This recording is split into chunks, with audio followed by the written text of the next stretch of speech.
And welcome back to College Football Tradition here on Apple Podcasts, Spotify, and YouTube. This is Jacob Vanderford. I'm Bryan Partiga. We are the bro host and co-host of College Football Tradition, and we are here to give our MAC and Big Ten previews for the 2025 college football season. We're going to start with the MAC today. We're going to try to get through that, and then we're going to get through the Big Ten, let you know what we're thinking, our predictions, our projections, who we think is going to be good, who we think is just not really worth talking about because we don't know if they're going to be that good this season. But we're going to start with the MAC. I think that there's a lot of things to talk about with this conference. You have Kent State coming off an 0-12 season. You have Ohio coming off a dominant MAC championship victory last year, and they're returning their quarterback. You have teams like Akron who are academically ineligible for the postseason after their regular season ends this upcoming year. So there's just a lot of dynamics in the MAC. The MAC absolutely got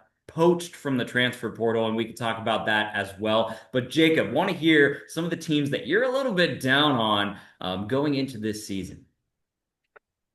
Yeah, I mean, I'm down on a few teams. Definitely down on Akron. I have them going 3-9. I have Ball State going 3-9. I got Kent State 2-10. So yeah, I mean, those are a few teams that I'm pretty down on just because of the scheduling. I was just looking through, picking out like what games do I think they're gonna win, and there's only a handful. Like Akron, I only see them winning honestly, like Duquesne, Central Michigan, Ball State. Like Ball State, I have them maybe winning New Hampshire, Kent State, Eastern Michigan. Kent State, like most of their schedule, I feel like is going to be L's. So that those are probably like the top three teams that I feel like aren't going to do a whole lot this year. And then when I was looking through it, for some reason, I have Western Michigan also not doing great. Like I have them going 2-10. So yeah, those are kind of my bottom feeders of the MAC. Yeah, I have similar bottom feeders as well. I think Kent State, I mean, they are middle of the road in the MAC in terms of returning production for this upcoming year, but the MAC, the schools, and this is what I mean by them getting poached in the transfer portal. Kent is ranked in the 120s in terms of returning production, and they're in the middle of the road for the MAC. That means there are about six schools that are behind them in returning production, but ranked north of 122. So you're talking about 126, 129 in the one into the 130s of returning production in the FBS because so many of their good players who were their returning production starters, their wide receivers, a couple of their linebackers, the good linebackers in the MAC, they're going to Power Four schools. Some of them even transferred to other Group of Five schools. So when I look at that, and I look at especially Kent State, there's so much room. You could only go up from an 0-12 season in which you lost to an FCS school. They lost to, I believe it was St. Francis last year, who isn't going to even be a Division One program after this upcoming academic year. They're going to be moving down to Division Three and cutting a lot of their athletics. So I look at Kent State. I think that they could beat Merrimack. I think they have some games that are winnable, UMass being one of them, Ball State, Akron. And that's about it. I don't want to give Yeah. them much else, and I don't even give them a lot of those games. I have them going 2-10. Ball State, another team that I think is going to struggle this year. UMass lost a lot of their production from a team that was okay last season. Northern Illinois, I know people are hanging their hat on their Notre Dame win last year, but last year they were still a middle of the road MAC team. And they lost a lot of their guys, especially along the front seven. So I look at Northern Illinois as another team that I just don't think is going to be that good. So I think we're kind of in a similar boat when it comes to that. Yeah, for sure. And Yeah. I can kind of talk about, some of the schools that I think could be kind of sneaky in this conference. One of which is Bowling Green, because they're bringing in Eddie George, who's going to be the head coach. Obviously, a lot of people know him as that Heisman winning running back from Ohio State. I don't want to talk about it. Tommy Frazier should have won. Anyways, but obviously, like Eddie George is going in there. They got Drew Pine at quarterback, which is really interesting to me. If you remember Drew Pine playing at Notre Dame, obviously kind of had a pretty good run at quarterback there and won a few games for Notre Dame. So I'm curious about Bowling Green. I have them going 8-4 in this conference, which might be a little bit generous, but I think they'll definitely surprise some people and turn some heads. And then I think about Toledo. I think they'll be one of the stronger teams in the conference. Right now, I have them going 10-2. I they could slip up on a few games, but like I only have them losing to Kentucky and Washington State.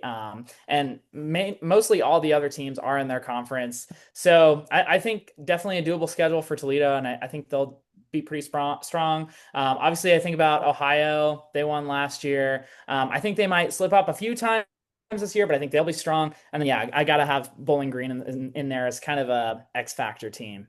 Yeah, I have Bowling Green as an X Factor team as well. Obviously, they lose Harold Fannin Jr. He was one of the top tight ends in the country last year. He was a finalist for the best tight end in the country, and obviously lost out to the player from Penn State, who they dueled against each other that Bowling Green Penn State game last year. Yeah. Bowling Green's schedule is a little difficult. You know, Cincinnati's going to be better this year. Louisville, I'm very high on this year. Liberty returns a ton of production this year. I think that that'll be a great game, Liberty and Bowling Green. Yeah. But other than that, I think Bowling Green has an edge on a lot of the MAC schools that they play. Favorable MAC schedule. They do have to go to Ohio, but other than that, and they do host Toledo. But after that, those are two of their early MAC games. All the rest of them are very manageable. You're Oh, talking yeah. about Eastern Michigan, Akron, Kent, and UMass. So I think Bowling Green can rack up a lot of wins in this conference. Toledo is another team that I'm high on. Remember, this team beat Mississippi State last year in Starkville. They go to Kentucky this year. Kentucky was awful last year. They only won one SEC game against Ole Miss. Sorry, Lane Kiffin, you deserve to miss the playoff after losing that. Like I think that Toledo, you know, with what they have coming back, they have Tucker Gleason at quarterback. They have Junior Vandersol the third. Vander is it Vander Ross? Is it I think it's Junior Vander Ross the third. Anyway, I he have was no almost a idea. thousand. Yeah, he was almost a 1,000 yard receiver last year. He's Wow. really quick. He was an all max selection. I'm surprised that he didn't end up going anywhere after that. So he's sticking around at Toledo. I have this Toledo team being a dark horse college football playoff contender because the Wow. non-con is what's important when it comes to that group of five playoff spot. That's why I'm not high on Liberty. They don't play anybody from the Power Four, but Toledo, like Boise last year, Boise competed really well with Oregon. They competed better with Oregon than anybody did, in my opinion. And you can make the argument Ohio State during the regular season. But Toledo, that non-conference schedule, Kentucky, Western Kentucky, Morgan State, and then their last one, Washington State. Washington State lost their head coach. They lost or not their head coach. They lost their offensive coordinator and John Mateer, quarterback, to Oklahoma. So I'm looking at Toledo's schedule. That non-con, very favorable. Yeah. Yeah. Yeah. I'm also pretty high on Ohio. They won the MAC last year. They beat the brakes off of Miami in the championship game. They returned Parker Navarro at quarterback as a graduate student. So they're another team to watch out for. They just have a tough slate to start the year. They're going to Rutgers, who has been much improved under Greg Schiano. Then they host West Virginia. If they beat Rutgers, Rich Rod better be ready for what the Bobcats are bringing to town. Yeah. Like they might be 2-0 if they could get that win over Rutgers, because I'm not sure what West Virginia, I just can't get a read on them right now. And then they go to Ohio State, that'll be a loss. So Ohio is one of those teams as well that I think if they get off, if they could steal a Rutgers or West Virginia game, then I would say the MAC should watch out for them. They're a good team. Who else do you have them losing to besides like Rutgers, Ohio State? Like, or I guess like if they beat Rutgers, if they beat, West Virginia, do you have them losing to like anybody else besides Ohio State? I in my predictions I had them losing to Rutgers, West Virginia, and Ohio State. Yeah. But I also had them losing like a random MAC game to Miami. It's not random. Miami returns a lot of production too. They're bound to slip up at some point. They are bound to slip up at some point, and they also have to go to Buffalo to end the year. Buffalo returns the most defensive production in the MAC at 74%, so that's a lot. So I think that that could be a tough game, especially if Ohio had already locked up a spot in the MAC championship. But like we know the MAC to be, everybody's door is wide open going into November in that conference when they start playing their weekday games. So I think Ohio, if they could snag one of those two games early, they will be the team that I'm looking at in the MAC for sure. Cool. I like it. Yeah. Ohio and Toledo, baby. Ohio and Toledo, those two teams. I mean, I would love to see it. Love to see it. Um, you want to switch gears to the Big Ten or anything left on the Let's mat? switch gears. I got nothing else on the Mac. I think it'll be a good year. Got a lot of good teams, a lot of teams that may slip up a little bit. But I think it'll be fun to watch and see what the Mac can do. Yeah, absolutely. Well, we're going to switch gears. We're going to stay in the same region of the country mostly. Big Ten football. Last year, Oregon was the Big Ten champ. They defeated Penn State. Indiana was third in the conference. National champ Ohio State was fourth. You had a lot of teams that ended up ranked.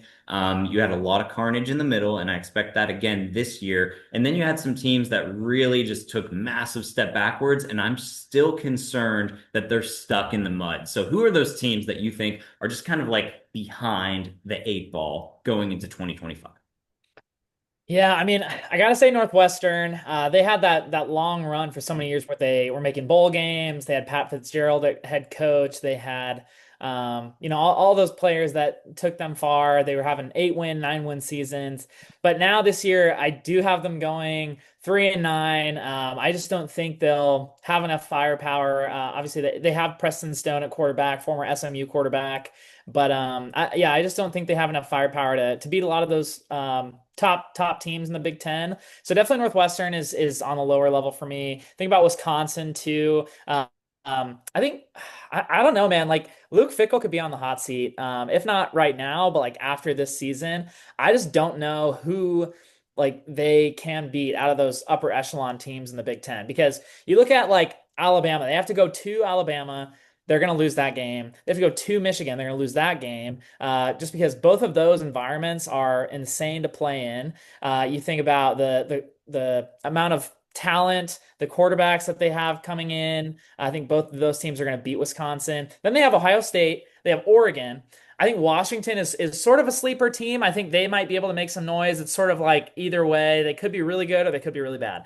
But I think like that's a tough game for them. Indiana, Illinois, and then they end the season at Minnesota. Like that is sort of a brutal schedule for Wisconsin. So I have them going 4-8 on the season. I just don't think that they're going to be as great.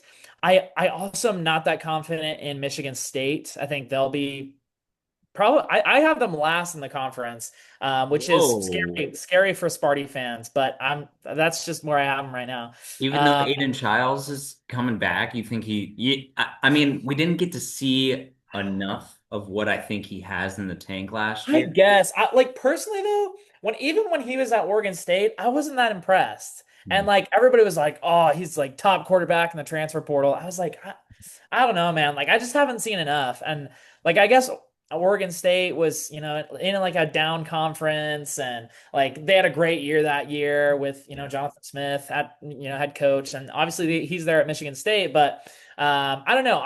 There's just a lot to be seen. So I'm fine to be proven wrong by Michigan State, but that's just where I'm just not that confident in them. And then I do have Iowa sort of having a down year. I have them going 5-7, just missing the bowl game. I have them losing to their rivals, Iowa State. That's at Iowa State early on in the year. And Yeah. I have them losing a couple times too. Some of those big schools, Penn State, Oregon, USC, have them losing to Nebraska, have them losing to Minnesota as well. So yeah, those are kind of my lower teams in the Big Ten. Obviously Purdue as well. I didn't talk about Purdue, but yeah, those are my lower teams. Yeah, Purdue is going to have a rough sledding. I mean, Yeah. you got a new regime. You lost your best player, Max Clare, the tight end. He transferred to Ohio State. Like the schedule is not easy either. I mean, having to go to Michigan, then host Ohio State, then to Washington. Like I don't like that at all. I mean, you do have some winnable games. Ball State, Southern Illinois, at Northwestern. I mean, that'll be a must win for both of those programs. So I don't like where Purdue's at right now. I wouldn't bet the over or the under on them. They're one of my teams in the Big Ten where I just wouldn't bet them. So I'm with you on Purdue. Wisconsin, Who do you like you think said, who do you think yeah, Purdue's starting quarterback's going to be? Because I know they have like Malachi Singleton, which I don't know if people remember him, but he filled in for Taylor Green at Arkansas when he was out, and did a fairly decent job. And then you got Ryan Brown, who I believe is coming over from University of North Carolina. So I could be wrong there, but like those are kind of the two that right. I'm thinking about for their starting quarterback position. Like, can you get a read on like who that might be or who you think? I don't know. I mean, I think you got to go with the experience. I would go with Ryan Brown, but I don't know where they're at, kind of in their camp right now. And you got Garrett Odom as well coming in. So he's a new enrollee as well. Yeah, So there, it's. I mean, who's blocking for them? That yeah, offensive literally. line Like, was who's on the atrocious. offensive line? Like, but I'm interested, honestly, with Barry Odom coming in as the new head coach from uh, UNLV. Like, I think he'll be able to turn that program around. Like, eventually, he's had a lot of success at the teams that he's been at previously, Missouri, UNLV, obviously, more recently. So, I think like over the next couple of years, we could see the tides sort of shifting. But I mean, this year, it's just a transition year. Like, they're not going to be able to do much. No, I think it's going to be tough. If they could get to 4 or 5 wins, that'll be a really good year for them. Yeah. A really, really good year. But this is just a tough schedule. I mean, they play 3 playoff teams from last year too. Going to Notre Dame won't be easy. I want to hit on Wisconsin too because you mentioned Luke Fickell hot seat. I mentioned this in a couple episodes ago that we did a couple weeks ago. Is that a team like Wisconsin and Iowa and Minnesota? Those schools have so many opportunities to prove themselves to their athletic departments. And what I mean by that is that Iowa, Minnesota, and Wisconsin, they all kind of play each other. And those are big Big Ten West rivalry games. And if you're able to snag those games, it matters to the athletic department. It matters to the fan base. That's how Kirk Ferentz, in my opinion, has been able to keep that Iowa job. He's been able to win consistently. He's beating up on his rivals. He's been the best program out there. So I feel like for Wisconsin, there are plenty of opportunities to prove yourself.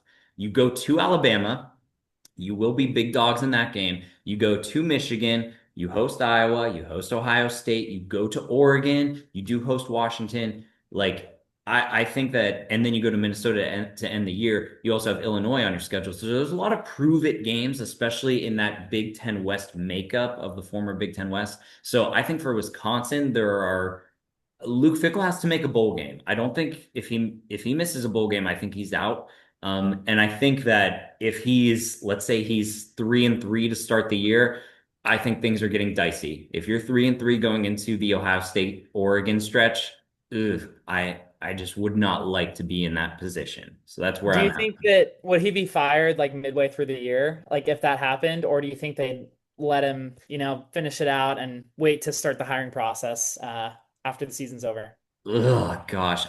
Wisconsin's not one of those programs that really does mid-season firings, I've noticed. Yeah, Like they're a program I think that respects the coaches that they bring in. So yeah, if he's going to be let go, I would say that it's at the end of the year that's fair. rather than like in the middle. Although there is a window in the middle, it goes bye week, Michigan, Iowa, Ohio State, Oregon, bye week. So in that 4 game stretch of Michigan, Iowa, Ohio State, Oregon, it that could get hot. The seat can get scorching real quick. Yeah, definitely a prove it year for the Badgers. I know, I know. What are your thoughts on Washington this year? We touched on them a little bit. I mean, like I feel like I'm on one of those teeter-totters that you had when you were in like fifth grade and like elementary school and you got to the playground. Like it literally could go either way. Like the seesaw is very slim on being one side or the other. Like, because I look at their schedule, typically Colorado State is pretty decent, but I think like Washington State has the power to defeat them. UC Davis win. Washington State, we talked about, they're down. They'll win. Washington will win the Apple Cup. But then you get into like Ohio State. That's a loss. Hmm. Maryland, I think they could beat Maryland. I think they can beat Rutgers. I at Michigan, they'll lose that one. Illinois, Luke Altmaier, really strong quarterback. They have a lot of production coming back there at Illinois, so I'm confident that the Illinois will beat Washington. I think Washington will beat Wisconsin and Purdue and UCLA, and then they'll lose to Oregon. So really, like honestly, their only main losses could be Ohio State, Michigan, and Oregon. They could finish 9-3, but they also could finish 6-6. Like you never know. I think they'll make a bowl game this year for sure, but it just really depends on the what happens in the game, how their quarterback fares. Because I know like their quarterback is sort of inexperienced, Yeah, and Quinn Williams. Yeah. yeah, like he has like a little bit of playing time, I remember, but like not full year, full game season experience. So it'll have to be interesting to see what happens. Yeah. Damon Williams, he played sparingly last year, but Yeah. he had a pretty decent stat line, and he's definitely going to be one of those guys who could kind of pop off in his second year as he enters his sophomore year. So I like him when I've seen what I've seen of him last year. I thought that Washington was going to be a dumpster fire last year, but they ended up being okay. Yeah. So I could see, this team going a couple different ways. I think if they win 7 games, it would be a success. And if they could steal a Michigan or an Ohio State or an Oregon, I think that that would be a big, big year for them. Yeah. Yeah. Yeah. Kind of staying on the West Coast. I think that people are kind of not talking about him. Oregon, they're not talking about him at all, and I'm not either. You're like, psych, I hate the Ducks. I am. I hate the Ducks. I mean, no, I You don't hate really them. brought the Oregon fans in. You're like, a lot of people aren't talking about him, and I'm not either. I mean, yeah, they have Dante Moore at quarterback, the guy who sat behind Dylan Gabriel, who transferred in to sit behind Dylan Gabriel. So that's why one of the reasons why I think Oregon could be scary. I think that they're going to be really good on defense. I like the non-con schedule. Montana State, who was really good in FCS last year, they were the number one seed in FCS playoffs. They didn't win it all, just like Oregon, but I think that that's going to be a pretty good win to get under your belt early. Oklahoma State, I think that's a team that it. I know that they're experienced with Gundy as coach, but there's a lot of question marks around that team. At Northwestern, you host Oregon State. I think that this team is easily 4-0. Oh Yeah, yeah. 4-0 going into Penn State. I think that's pretty understandable, and that's the whiteout game at Penn State. Yeah. And I think like honestly, after the Penn State game, most of the other games are fairly winnable too. Like they don't play Ohio State, they don't play Michigan. I mean they don't play any of those top teams that you think about. So yeah, I mean I like honestly I have Oregon going 11-1. That could be I don't know. I could be sort of edgy on that and saying that, but yeah, I don't know. I don't know if you because I think you have them going what 9-3 or something like that. I do have them going 9-3. I think that they'll be a ranked team, but I don't think that they'll be a highly ranked team. I think they'll be 9-3 and be ranked in the 20s at the end of the year. That's kind of Who do where you have them losing to? I have them falling to Penn State in the whiteout game. I have Yeah. them falling to Washington at the end of the year, and I have them Okay. falling at Iowa. What we saw last year was Interesting. really tough between when the Big Ten Eastern teams would travel to the West and vice versa when the West teams would travel to the East. The records weren't that good. And Oregon last year, remember, they struggled at Wisconsin and they got out of there with a win. And I know that's a tough place to play in Madison, but the team, when these programs are traveling from coast to coast, it does not usually fare well for them. And the records showed it last year. I think Iowa's going to be a tougher team than people realize. I have them at 8-4. I like Gronowski Uh, at quarterback. He was awesome at South Dakota State. So I think that Iowa's going to be a surprise team this year. Both Oregon and Iowa are coming off the bye week for that game. So I could easily see that being a really, really good contest between, two really, really good defenses. yeah, and I got to talk about Penn State also during this episode because like I'm really high on Penn State. Like I am too. Yeah. they Well, return Drew yeah. Aller, We'll, they return. we'll, we'll, let's I want to hear your thoughts on USC first because I have a lot of thoughts Okay, on okay. Penn State too, and I want to hear yours too. So USC this year, they are coming off a very average season. They have not really adapted to the Big Ten just yet. And this schedule, it's manageable, but I think that there are some bumps in the road: Michigan, Notre Dame, Nebraska, Oregon. But the rest of it, pretty manageable. Missouri State, Georgia Southern, Purdue, Michigan State. So USC is one of those teams, they forced out kind of in a way Miller Moss at quarterback. So you got to trust Lincoln Riley in that, right?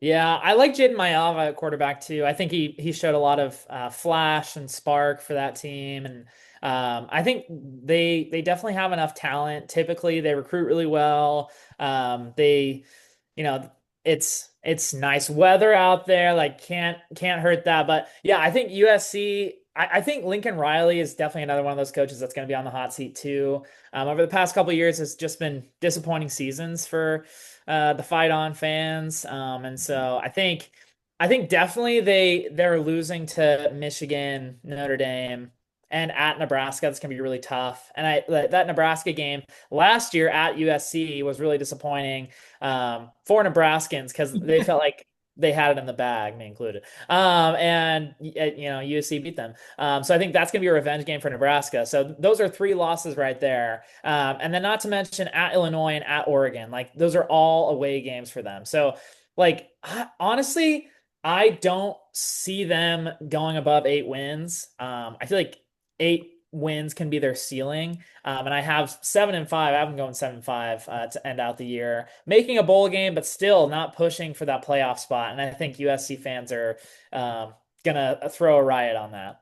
Yeah, I think they're going to get a little impatient there. Yeah, They also have, for speaking of some of their talent too, Makai Lemon, he's going to return at wide receiver, and he's yeah. on the Bilikinoff Award watch list as of today. So he's somebody who to look out for as well. Do they I feel still like have USC Zachariah hasn't had a Branch, guy or like in a while. do they Yeah. have the Branch brothers, or did they transfer? They transferred to Georgia, right? I think one of them transferred to Georgia. Yeah, Zachariah Branch transferred to Georgia. He was there. Was Yeah. he their big time returner? Yep. Yeah, Yeah. he was sort of like a utility player, like played wide receiver, some running back, did a lot of fly sweeps and yeah, punt Mhm. return, kick return. He had a couple, I think, kick returns last year. Yeah. Really impressive. Oh, for sure. Yeah. And I feel like USC just hasn't had that stud skill position player in a while. Yeah. So I think that that's kind of what they're looking for, and someone who would help them get over the hump, especially in Big Ten play. So USC, another one of those teams. Is UCLA worth talking about? I don't know. I mean, they have Nico at quarterback, so I mean that could help. But like, who else do they have? I don't know. I'm just like not super confident in that team. I know. How do you feel like the locker room's responding to having a guy like that who demanded so much money from Tennessee, Yeah. wanted to Um, basically double his paycheck, and they let him walk out the door. Josh Heupel did, and he walks into UCLA taking a massive pay cut, and that's a team that was not very good last year. I mean, it can't be good for team morale and culture, like especially in a day and age where NIL is just dominating the college football scene. I think like a lot of players on that team are probably like, oh, like why couldn't I just like walk out and on you right now if you're not paying me what I need? Like, so I think he could definitely be sort of cancerous to that locker room, and that could cause some losses in some tight games. So yeah, I do think that it'll definitely cause some problems for that locker room. Yeah, I mean they have like UCLA does, like they have a couple guys who are like returning on offense, like some wide receivers who I thought showed some promise last year, but I think that they're still going to be, kind of a team that's going to struggle. And at UNLV won't be an easy win either. Yeah. No. Um, Moving on to some of our like higher end teams. I know you wanted to hit on Penn State. So what are your thoughts on this Nittany Lions squad? Because I have some as well. I mean, we sort of talked about it briefly, but definitely Drew Aller coming back, one of the top quarterbacks in the nation. A lot of people thought that he could have been drafted last year, which he very well could have. A lot of people are projecting him to be top 10 in the draft at quarterback. So I think that's really promising. And then I was big on them last year. Two-headed monster at running back.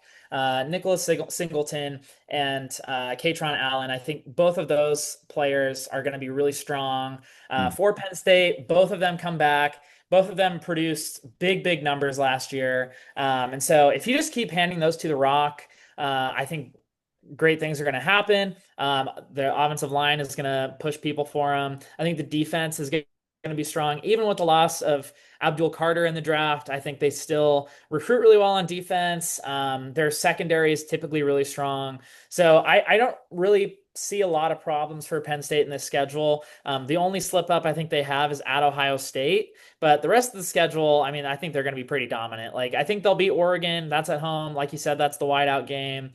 I think Nebraska could present a problem, but again, that's also at home, and I think handle Nebraska. And so I like those are the only games that I could see them even remotely slipping up. The rest of the schedule is pretty much a cakewalk. Yeah. I think that the rest of the schedule is a cakewalk, and people keep comparing this Penn State team to last year's Ohio State, and they keep comparing it to the year before Michigan. Mhm. Um, so when we talk about that non-conference schedule for Penn State, like it's Nevada, FIU, and Villanova. That is a cakewalk. And then if you look Yeah. at Ohio State's non-conference schedule last year, Akron, Western Michigan, Marshall. What was Michigan's 2 years ago? East Carolina, a bad UNLV team, Bowling Green. So not a bad UNLV team, an average UNLV team, but it was not it was not a hard schedule for Michigan 2 years ago, Ohio State last year, and then Penn State this year. So there's some similarities there. You have experienced quarterback play.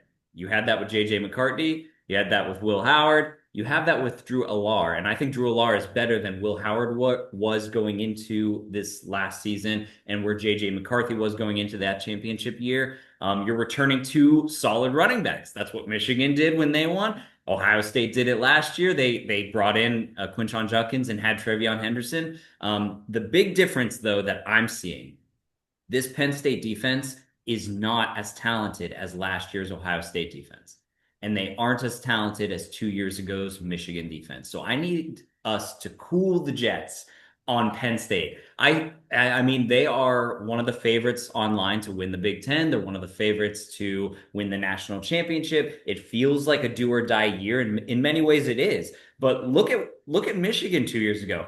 They were a muffed punt away from losing to Alabama in that semifinal game. Ohio State, like they lost two games during the regular season. And then you want me to look at this Penn State team, and you want me to look at James Franklin's record against top five opponents. You want me to be like, oh yeah, he's just gonna breeze through everything. And then once he gets to the playoff, he's gonna get lucky. This guy is going to get lucky. I would love to see it because I like James Franklin as a coach. But man, I am having a hard time with that because to win championships, you have to be really good and you have to be really lucky. This Penn State team, offensively, returning production wise, I think equals out with Ohio State and what Michigan was doing. Absolutely. Defensively, I think it's a step back. Coaching wise, I think it's a coach that has perennially got unlucky in big time situations. So I would love to see him get lucky and to win the big ones, but man, it's Penn State and it's James Franklin, and are we going to see that? I would love to. I would love to, but I just don't know if we're going to.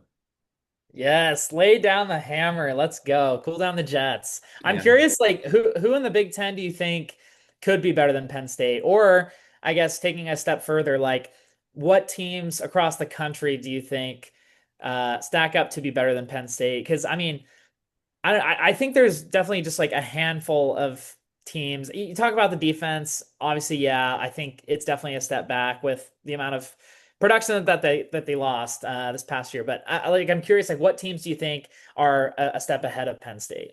I think Texas is. I think Georgia can be not on offense, but on defense, they definitely can be. I Mhm. think Alabama can be. I think Ohio State can be based on they just have better talent that has come in over the past couple of seasons. I think Oregon can even out. I mean, when it comes to returning production, Clemson is number one in the FBS in returning production. That's a playoff team from last year. So Yeah. Clemson, to me, is one of those teams to watch out for. When it comes to Penn State, I trust them so much with what I've seen from the players they currently have and the blueprint of Big Ten teams winning national championships the past 2 years. It's all there. I just worry about when the time comes, the crunch time comes, is the moment going to be there for Penn State? Like, Mhm. are they going to be able to complete the pass to Jeremiah Smith down the sideline to beat Notre Dame? Are they going to be able to get the luck of the bounce in that punt that Michigan muffed against Alabama and they were still able to drive down the field? an overtime ensued and win in overtime. Are they going to be able to have that? Or is the moment going to be too big? And that's what I worry about for Penn State. I trust them more than any team in the country when it comes to returning players. But that is what I worry about. That's a valid question. Obviously, yeah, like we haven't seen that. You talked about James Franklin being one of those coaches that just has been really unlucky over the past several years, and not winning the big games in the playoffs, not reaching a national championship when he had the talent to do so. So yeah, I mean, when you haven't seen it and there's just so many games where it hasn't fallen your way, you're not as inclined to make the suggestion that they'll win a national championship. So I would agree. I think like Texas is definitely one of those schools that has a really strong defensive line.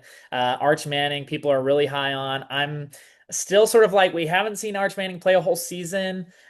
He was behind Quinn Ewers for a reason, and Quinn Ewers was drafted in the seventh round. Like, it's really interesting to me how like I get that it's because of like his family lineage and all of that stuff, and that'll be a conversation for our SEC podcast as well. But yeah, I'm curious about Texas.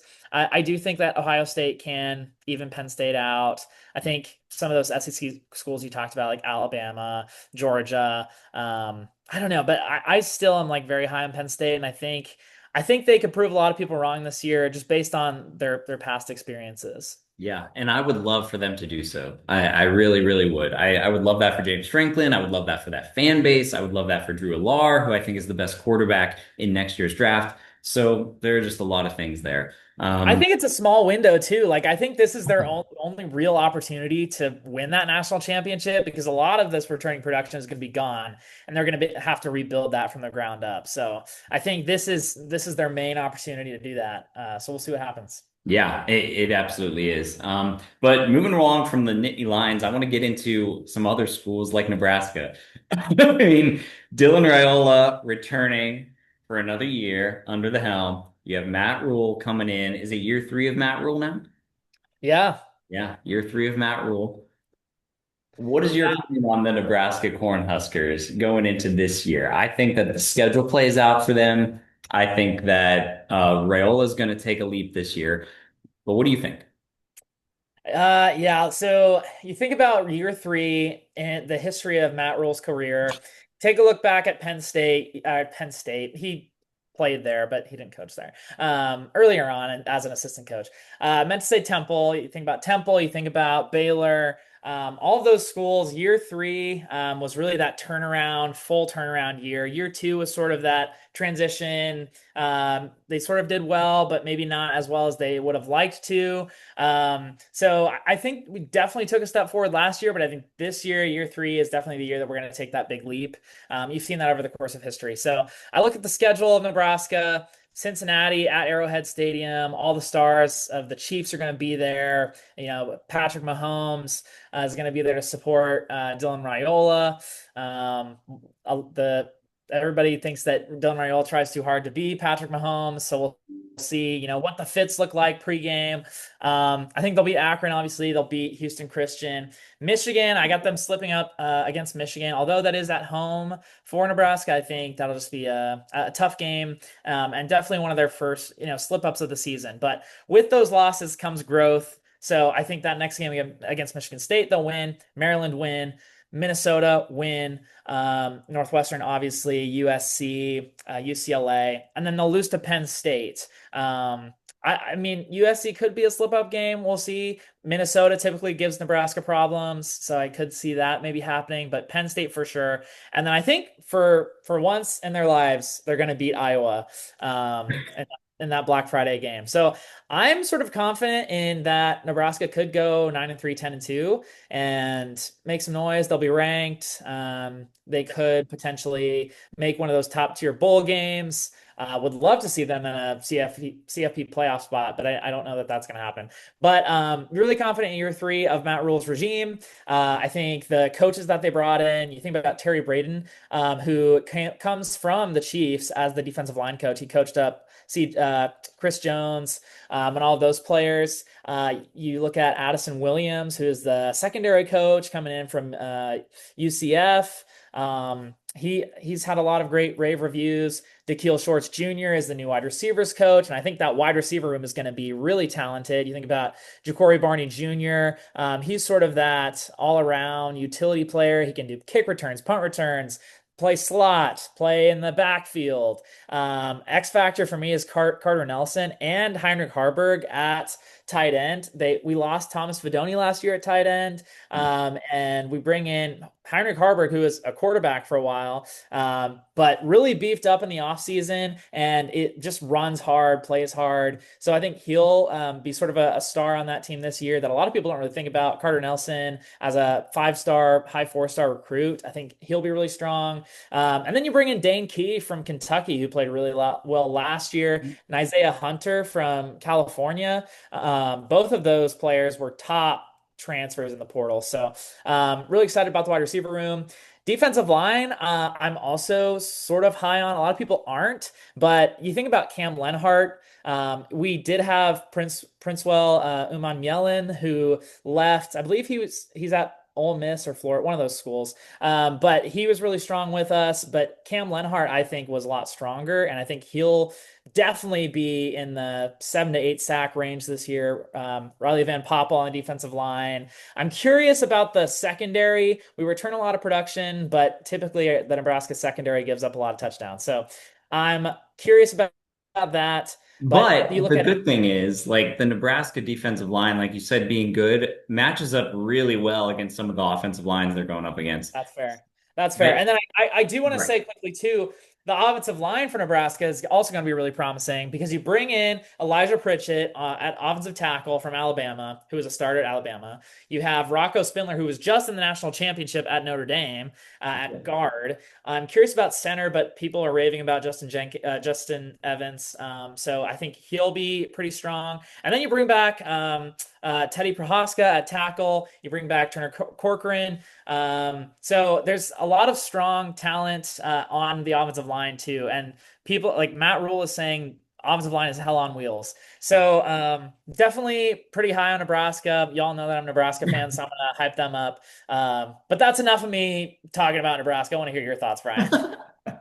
I think that that middle stretch of the season between the two bye games, between the two bye weeks, is really important for them. Michigan It'll be State, telling, yeah. Maryland, Minnesota, Northwestern, USC, UCLA. I think that that 6 game stretch sandwiched by two byes is the most important stretch of the season because beginning of the year, Cincinnati, Akron, Houston, Christian, Michigan, get out of there 3-1. Cincinnati's going to be better than people think this year. Their offensive line is going to be better than people think this year. That offensive line at Cincinnati, I think can match up better with Nebraska than a lot of these Big Ten teams that I just mentioned that they're playing in the beginning of the year, plus the games at a neutral site. I don't love that game for Nebraska, Yeah. but I think that they should expect to win there. But 3-1, get to the bye 3-1 because I love that middle portion of the schedule. Then you hit another bye, then it's Penn State, Iowa. That's it. Like if you can control what happens in the beginning of the year, get that momentum, be a one, maybe a two-loss team, be ranked, be in the conversation that I know Matt Rule wants to be in, and that I think the team can be in, and then get into Penn State and Iowa and see what happens. I think that this Nebraska team can prove a lot of people wrong this year. I'm definitely over on the win total. I think the over under win total right now is 7.5. I'm definitely Mhm. over on it. And I would tell people to take that bet. So I like Nebraska Yeah, this I year. look at the stretch though, like between bye weeks, like that is a lot of games, and I'm worried that they're gonna get tired mentally, physically, because that's happened in the past. So I'm definitely curious to see what happens there. Yeah, I think a lot of yeah, for sure. It could be tough. Yeah. Um, we won't have too much time to talk about like Indiana, Illinois, Michigan, Ohio State, and I think that a lot of people know that Ohio State has a quarterback battle going on between Kean Holtz and Julian Sayin. People are expecting Julian Sayin to make the run. You return Jeremiah Smith, the best offensive player in football. You return Caleb Downs, the best defensive returning player in college football, I think. I think that the schedule plays out pretty nicely. You do host Penn State. But other than that, like Texas, I'm talking Big Ten play. You do host Texas, you do host Penn State, so your two toughest games are at home. I think that this team can easily go 10-2, easily could find themselves in the playoffs like they usually do. I mean, Ohio State's the only team that would have made it in a 12-team format in the past, in during the playoff era. And I think that this year won't be any exception. That game against Texas be a big show of what they have. Curious to see what they have at running back, replacing the two-headed monster of what they had last year. I'm not worried about the receivers. We should see more continuity amongst the offensive line. And then defensively, I think that there will be some holes to fill, but they bring in a lot of good talent as well every year. Yeah, I have nothing to add on Ohio State. They're always strong. They'll be in the conversation for a playoff spot. The only question mark for me is the quarterback position, but I do think that they have the talent. All they got to do is throw the ball to Jeremiah Smith and watch him run. Yeah, that's pretty much it. So quickly, kind of like Illinois, Indiana, Penn, and Michigan, is there? I know we talked a little bit about Luke Altmaier. I'm high on him as well. He might be the best returning quarterback in the Big Ten, maybe second to Alar, but he's someone who I really like too. Yeah, I'm just curious to see what the talent around him does. I know like the defense in Brett Bielema squads is always pretty solid. The offensive lines are always going to be pretty solid. So, yeah, I'm definitely pretty high in Illinois. I have them going 9-3. I have them losing early on in the season to Duke because that's at Duke, and I think they'll be pretty solid this year in the ACC. I don't have them doing a ton, but I think they'll be a solid team, and I think that's going to be a quick slip up for Illinois. Then they'll win for a couple games. They'll lose to Ohio State, and surprisingly, I have them losing to Wisconsin at Wisconsin. So that's what I have for Illinois. I think Indiana might have a bit of a down year. A lot of people are really, high on Indiana after, making the playoffs last year, losing to Notre Dame, obviously, but they still made the playoffs and they made a lot of noise. But they lost a lot of people. That you bring in Fernando Mendoza from Cal, who was a really strong quarterback last year, and I think he'll be really good for He's them. But perfect for that offense too. yeah, he is. Yeah. Yeah. He can scramble, hmm he can throw on the run, he can make some moves with his legs. So I think they'll be solid. They'll make a bowl game, but I don't really have them like going 8-9 wins. I don't know. What do you think about Indiana? I think they could get to 8 wins. I think the expectation should be more than going bowling. I Yeah, think that the expectation should be to get to 7, 8 wins, and I think that they got they to keep can. building. Right. Yeah. I mean, the non-con is so easy, and you see that they're erasing a lot of. They erased a series with Virginia because they want to schedule more group of five teams, basically. And in some ways, I don't really blame them because the Big Ten plays 9 conference games. So they're non-con this year: Old Dominion, Kennesaw, Indiana State. Those are all wins, and if they're not, there's problems. I mean, Illinois is tough, at Oregon, at Penn State. Those are both really tough, but the rest of the schedule is manageable. I mean, Purdue, Wisconsin, UCLA, Maryland, Michigan State, you're better than all of those teams, in my opinion. So I think that this is easily a bowl team. I think that they easily will hit that before they get to the Penn State game, in my opinion. And I think that that game against Illinois is really important for the Big Ten in general. Just like, where does the Big Ten stand in terms of getting multiple teams in the playoff? Obviously, we know last year, this is a conference that got 4 teams in the playoff.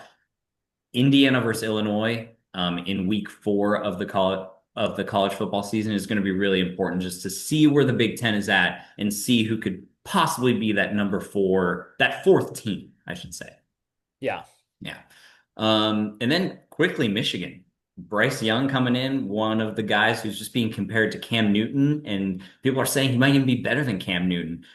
Michigan has a tough game at Oklahoma, who's going to be much better this year. Sharon Moore will have to face a suspension after that. But what's your opinions on Michigan?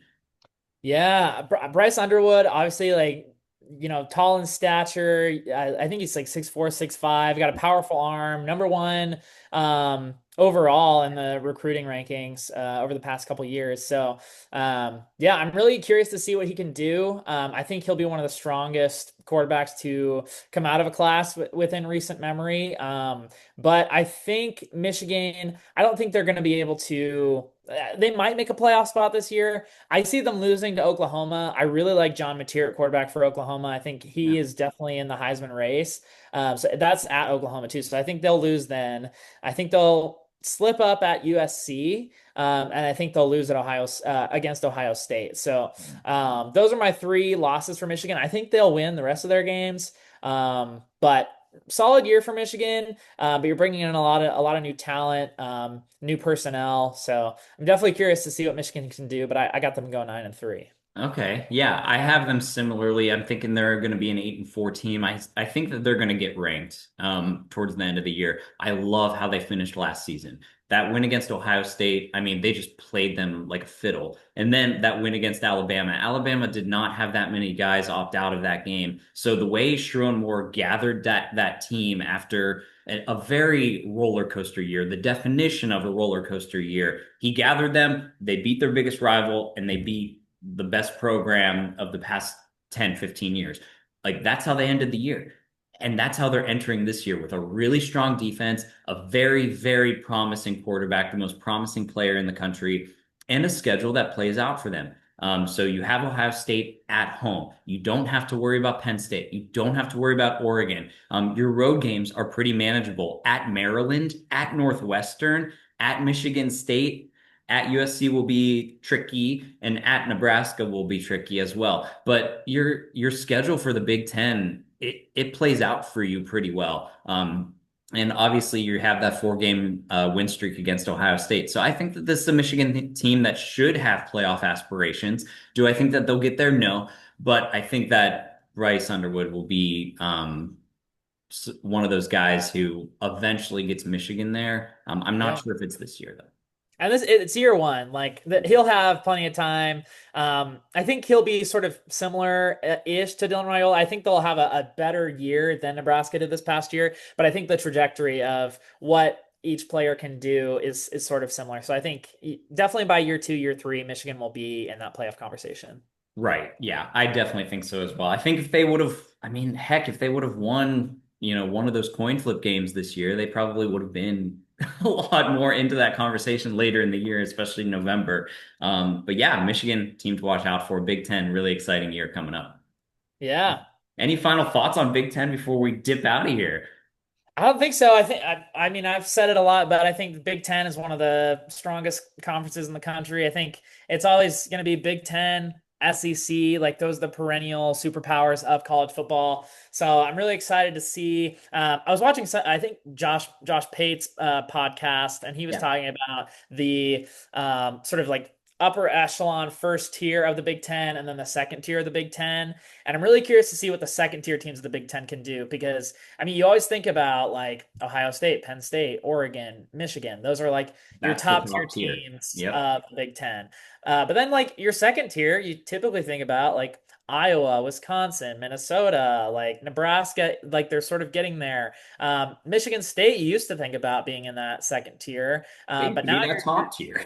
yeah, and now you're thinking about more Illinois. So like I'm curious to see what that second tier can do, and how many teams in the Big Ten can be ranked.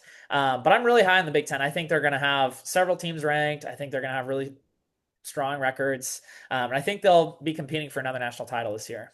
Yeah, I absolutely think so as well. I think that, this is going into this year, it's the conference that I have the most uh surefire thoughts about.